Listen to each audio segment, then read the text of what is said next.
Hello, everyone, and welcome to the Child Anxiety FAQ podcast. FAQ stands for Frequently Asked Questions, and I'll be answering your questions about child and teen anxiety. My name is Dawn Friedman, and I've been working with kids and families for more than 30 years. Now I run Child Anxiety Support, a membership program for parents of anxious kids and teens. Let's get started.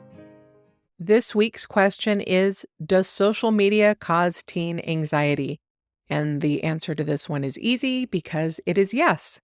Absolutely. Social media can cause teen anxiety and adult anxiety too, which I'm sure you already know personally, right? Okay, I've answered that question. But how helpful is that answer? It's not very helpful. Let's talk instead about what you as a parent are supposed to do about it. It'd be easy to tell you, just don't let your child have social media. But I don't think that's realistic. And I don't think it gives your child the tools they're going to need to exist in a world where social media is a thing. Even if your child chooses to opt out of social media personally, depending on what they end up doing, they may need to have it.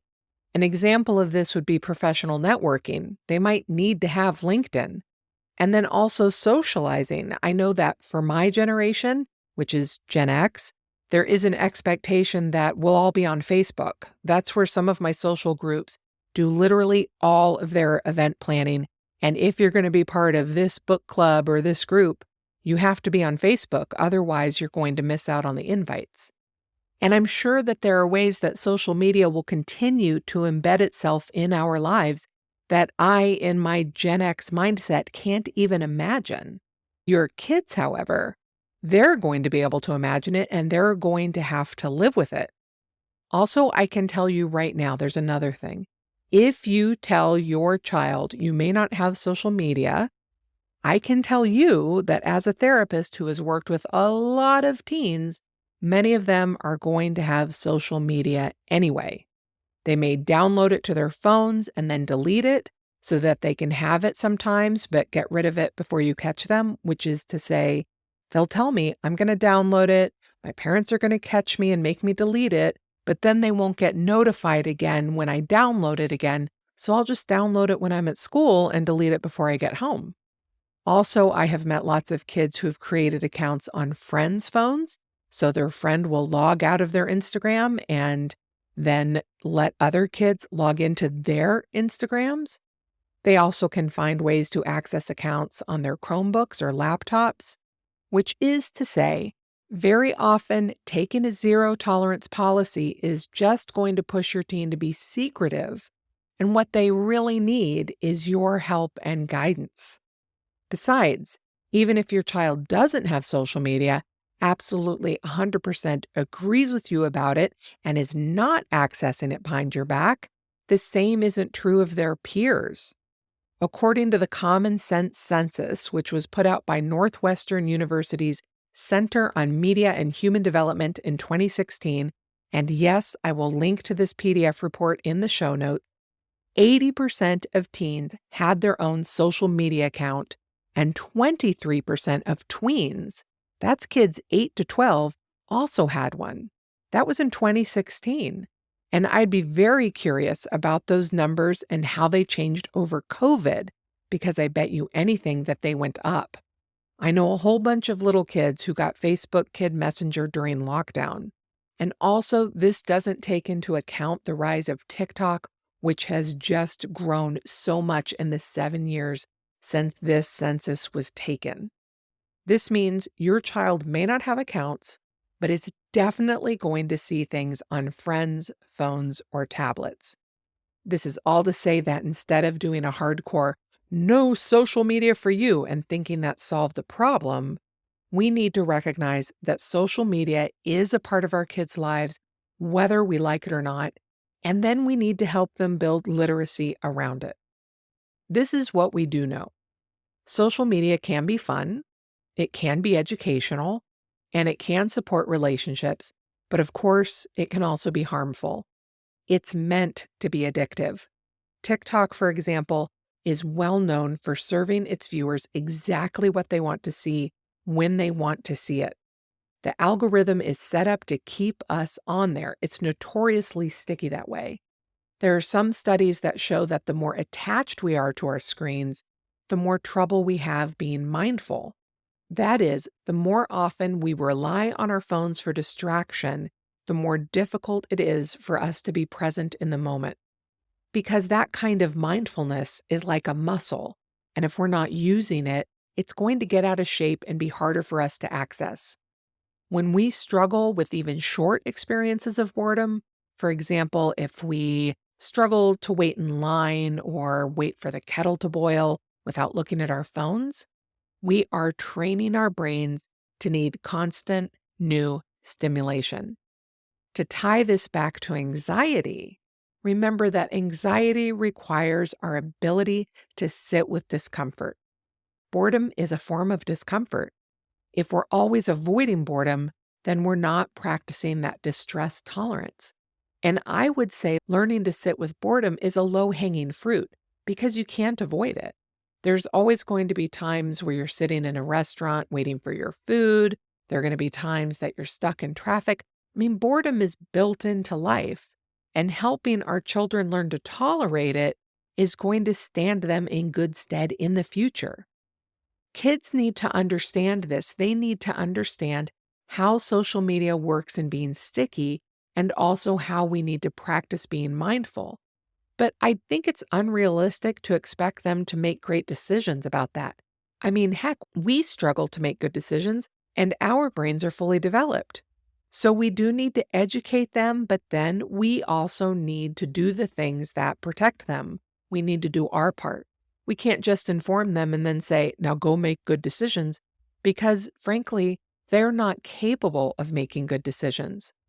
This can mean learning how to use the parental controls on our phones or on our home networks. It can mean blocking certain sites or certain apps. It can mean setting up screen limits.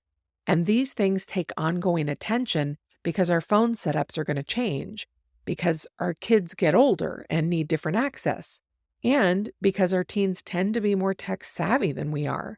I know a lot of children who make it a sport to figure out how to undo their family or school internet limits, and they are really good at going like on Reddit or something to figure out workarounds, which is again why we can't totally count on external controls. They are tools, but we also need to keep talking. And we won't know what the next social media craze is going to be as early as our kids. By the time they're talking about it on the news, they already know about it. They've already downloaded it. They're already using it.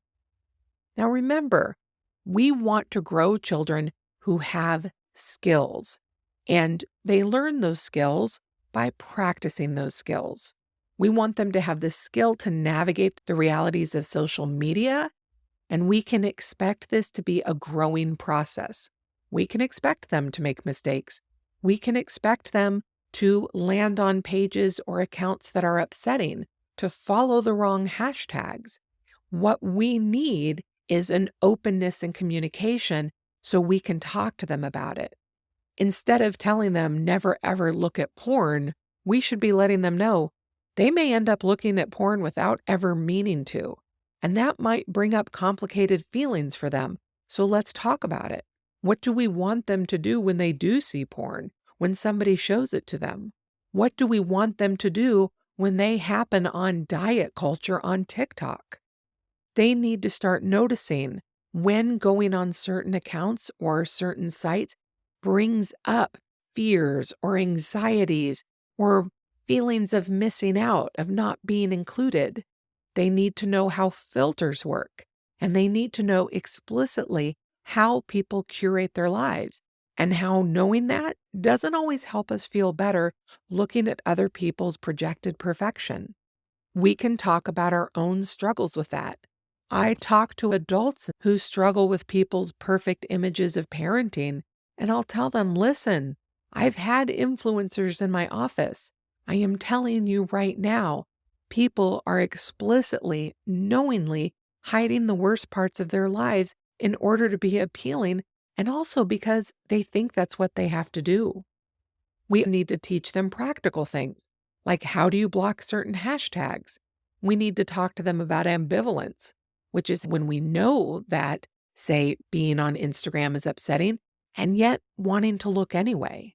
Lots of kids feel guilty for wanting to look at social media that they know isn't good for them, particularly around issues their parents have warned them about. And that shame makes it hard for them to figure out how to navigate too. That's something we need to be talking about. Let them know, I'm not going to be angry if you find yourself in over your head or if you go behind my back. I just need you to talk to me about it so I can help you figure it out. One of the other concerns for children and teens who are on social media a lot is that they tend to be driven by emotional focused coping. Now, whether this is exacerbated by social media or children who have that tendency are more drawn to it, kind of doesn't matter. But emotional focused coping is, I need to feel better, instead of problem solving focused coping, which is, I need to address the problem that's causing me trouble. An oversimplification of this would be, let's say, someone who's worried about an exam and they go on TikTok because they just don't even want to think about it, versus someone who is worried about an exam, so makes time to study. This is a special concern for our anxious kids. Kids who are anxious are already trying to manage their anxiety by avoidance, right? That is the central message of child anxiety support and of the child anxiety FAQ, and it's borne out by the research. And what we know is social media gives you that dopamine hit, right? It makes you feel good. It's something you can do instead of thinking about your worry. It also encourages this by prioritizing accounts of influencers who tell us that if we follow their lead, we will feel better. In other words, social media is trying to sell you something. So it's tapping in to your feeling of inferiority, your feelings of worry, your feelings of, I need to be in control. What this means is that social media in itself is a pitfall. Short term, we feel better when we're looking at it because we're avoiding dealing with whatever is actually going on in our life, but we are not gaining the skills we need to face that distress, to learn how to be uncomfortable. And social media does make us feel worse by presenting us with theoretically perfect people with perfect lives. This is why your children need you to stay involved. I know it's exhausting. We should talk to them about not using their phones in the evening or at night, but we also probably need to help them with it by saying, you're not allowed to have your phone in your room. There's nothing wrong with buying an old-fashioned alarm clock for kids.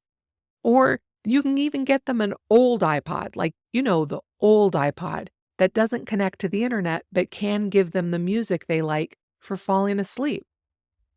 I think for some children, especially kids who are interested in social justice, helping explain how social media is making money off of our free labor, whether that's making media or viewing it, can also help them feel annoyed enough that they'll want to limit their intake too. Basically, I'm saying it's an ongoing conversation. Please remember that there is not a one right way to handle this. We need to hold social media loosely, which means staying on top of what our kids are using, keeping the conversation open, doing our research about what is good about the accounts and what is not, and we need to educate our children to be good consumers. We need to share with them what the research says and not condemn them for, quote, giving in to social media's siren call. It is not immoral to like social media, but lots of us feel guilty about it, kids and adults, and that's not helpful. It's fine to like social media, we're meant to, but we need to remember that it belongs to us and we do not belong to it. Okay, so that's a lot. It's a big topic and it's impossible to do justice in such a short podcast. But I do hope that you'll go check out the Common Sense Media Report.